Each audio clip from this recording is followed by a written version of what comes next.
everybody, I'm Tom Vasel. Welcome to the Dice Tower.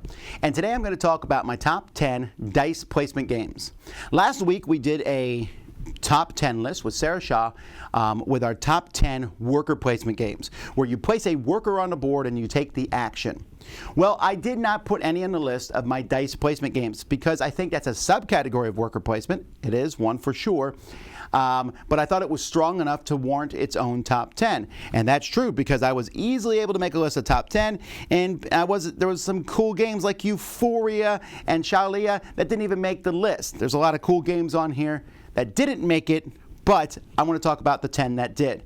Now, this is an interesting category. There's a lot of games that use dice in other ways than simply rolling them. And there's some games that use dice in this fashion. I think maybe a good example might be Pulsar 2849, where you draft a die and then you'll utilize that die for something. And it's not a whole lot of worker placement per se. There's a little bit in it. It's kind of iffy. Pulsar 2849 is a great game. It just didn't make this list. In this list, for the most part, you have dice and you're placing them on the board to take an action of sorts. You know what? It doesn't matter. The board game world is full of nebulous definitions, so you might disagree with some of them on this list, which is fantastic. Mention that in the comments. And if there's one I didn't mention, put that in the comments too. But here are my 10. Number 10 here is Lorenzo Il Magnifico. Now, this is one of my favorites, actually, of all the games. The reason this is number 10 on the list is because you actually don't place dice. You're placing your workers, but at the beginning of each round, you're going to roll dice that match those workers. So this worker is a die as you put it out on the board. I find it to be an interesting thing. Everyone is using the same numbers. You can manipulate them to some degree and do different things. It is an amazing game. But that's why it's number 10, but still a lot of fun. Lorenzo Il Magnifico. Number 9 is Rise of Queensdale. Rise of Queensdale is a legacy game. It's actually not one of my favorite legacy games, but I've played it a ton. I played it halfway through with the guys here at the studio, and then I took it home and played it with my kids, and we played through the whole campaign, like 18, 19 games.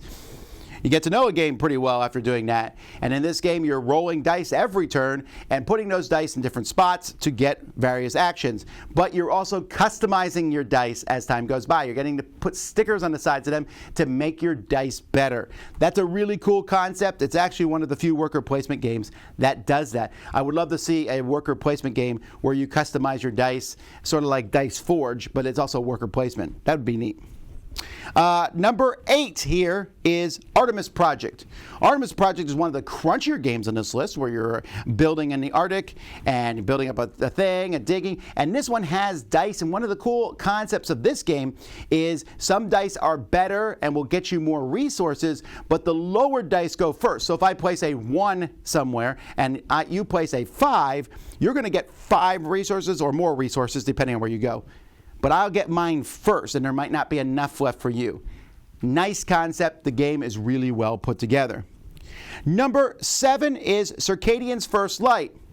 Just like Garfield Games is one that dominates the worker placement, there's a dice placement game here. Now, I'm not a huge fan of the art in this game, but the dice placement here and the sci-fi aspect is really cool. You have so many different options of different things. You can use dice to score, which means you might not get them back. It's a really good, well put together game. Unfortunately, it seems to be overshadowed by Architects of the West Kingdom and, you know, the Raiders of the North Sea series of games, but this is one worth checking out. Number 6 is Monsterlands.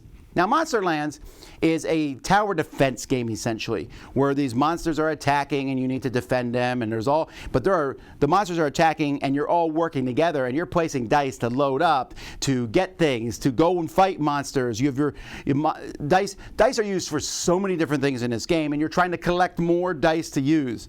This is a game that's not really well known, again, I think, outside the people maybe who backed it on the Kickstarter, but it is a fantastic game, Monsterlands. That was number 6. Number 5, all right, now we're in the games you probably heard of. Number 5 is Alien Frontiers.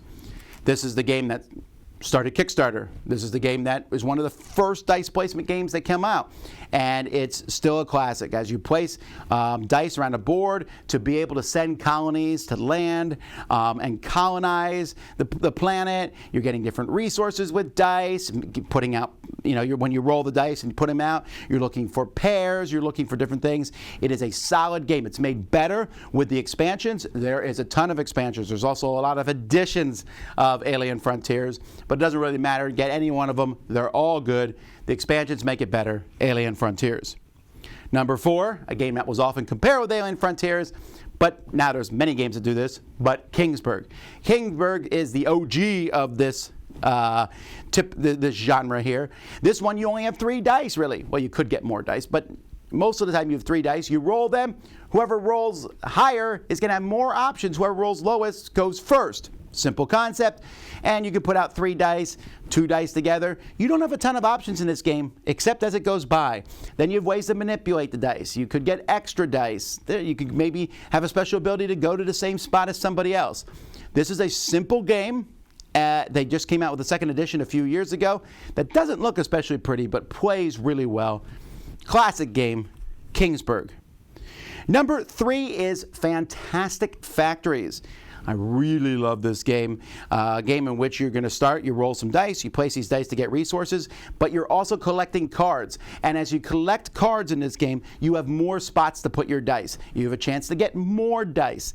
It all comes together in a very straightforward way, and you're kind of working on your own, not too involved with what other people are doing, but you're trying to build more buildings and get victory points, and you're building this engine where you can place dice.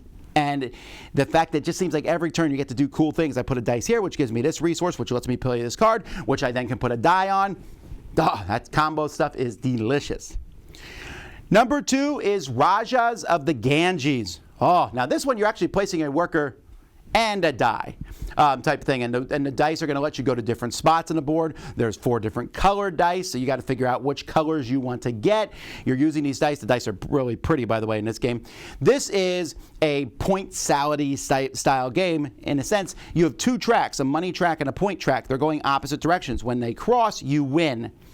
So you can try to just get a ton of money and maybe a few points, or a lot of points and a little bit of money, or whatever. But to move on both tracks, you have so many different options. You're laying tiles like Carcassonne. Just fantastic game. Check it out. And number 1 here is a tie of sorts between The Voyages of Marco Polo and Marco Polo 2.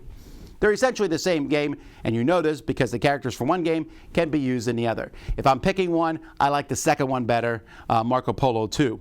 But they essentially are the same thing. You roll your dice, you put your dice out on the board, you're moving around in Asia, you discovering things like Marco Polo, getting resources, completing missions, and getting points for that. But the dice placement here is so critical, and many of the different, you each get a special power. Some of those powers let you manipulate your dice or do things with your dice that nobody else can do. This is a fairly cool, big Euro-style game, but the dice placement part is extremely critical. But my favorite part of the game are the special powers that you, and only you have, ones that will make everyone else jealous that they were you, while you're sitting there wishing you were them. It all comes together in a fantastic way. So that's my favorite dice placement game, Marco Polo 2, or the first one, The Voyages of Marco Polo. Alrighty, well there you go. Those are my top 10 dice placement games. Like I said, there is a lot in this genre. There are games that like I said, that I didn't consider to necessarily be in this genre, but hey, maybe you think they're fantastic, and that's what the comments are for. Thanks so much for watching. Until next time, I'm Tom Vasel, and this is the top 10 dice placement games on the Dice Tower.